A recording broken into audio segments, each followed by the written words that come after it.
So ayun guys, may nakita tayong nagra-rugby sa gilid kaya binira ko na. At dito guys ay may nakita tayong nagbubutas ng sahig, kaya binigay ko ang baril ko para makatulong sa kanya. Mukhang masaya siya at dumating kasama niya. Uy, bagsak! Makikita natin na sobrang tuwa niya sa baril, kaya gusto niya ito dalhin pa uwi. Ano naman yung ginagawa mo dyan? Uy, bagsak! Dito ay may nakita tayong customer. Hoy, huwag kang kikilos ng masama, taas ang kamay. Kasama pati yung paa. Isang maling galaw at puputukan kita. Wag po, bata pa po ako. Kuya, may anak na po ako 10, parang awa mo na po. Uuwi na lang ako. Bye! Have a great Hoy, time! teka lang, may dumi sa likod mo. Dito ay may nakita tayong nagbebenta ng sampagita, kaya bibili tayo sa kanya. Ate, magkano ang sampagita? Ate! Ay ubos na daw. Uy, bagsak! Habang papasok ay may nakita pa tayong customer, kaya nilapitan natin at hold up to. Huwag kang kikilos ng masama, ay kumilos pa talaga. At dito ay may nakita tayong magpinsan, kaya tinulungan natin sila.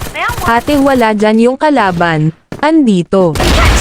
At isa pa ito, ate, nasan yung kalaban? Teka lang ate, wala dyan. Tutulungan kita hanapin kung nasaan. Ate, yung panty mo nalaglag. Wag. Dito ay hinahanap ni kuya yung kasama niya, kaya sinamahan natin siya para di maligaw. Kuya, bayad po.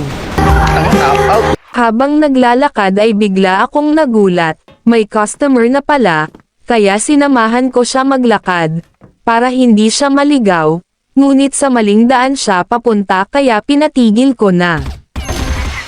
Dito ay nakita ko si kuya, kaya inalok ko siya na dun kami sa madilim at masikip na lugar, para walang makakita, at dun siya pinatulog. At dito mukhang hinahanap ni kuya yung kalaban, di niya alam nandun ako sa taas niya.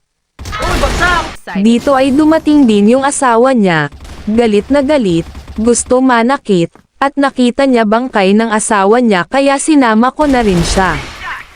Dito guys ay may nakita akong customer, kaya inalok ko siya ng 150. Pogi, may nag-text sa'yo. Pogi, may nag-text. Pogi, hindi na. Kaso marami palang check si kuya kaya nagselos ako. Dito ay nakita ko si ate. Akala niya nandun sa harap niya. Di niya alam nandun ako sa likod niya. Kaso nung umalis siya, ay may kasama pala. Dito guys, ay may nakita na naman tayong tumatae. Kaya binantayan natin siya. Kaso bigla siyang umalis at tapos na daw. Kaso di siya nakapaghugas kasi wala daw sabon. Bibigyan ko sana siya ng sabon.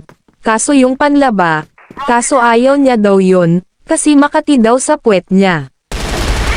Dito ay nakita ko si ate na nagbabantay ng C4, kaya sinamahan ko din. Kaso bigla siyang nang iwan sa ere, kaya sinundan ko na lang kung saan siya papunta, dahil gusto niya gumala, at mukhang may alam siyang magandang pasyalan. Kaya naglakad muna kami, kaso bigla siyang nag-sidestep at biglang nadapa. At dito guys ay manlilamos tayo sa kalaban, kuya pahingi ng 1K, pambili lang ng VIP, barya lang po, kahit 1,000 lang ya. Uy, bagsak! Kuya sige na po,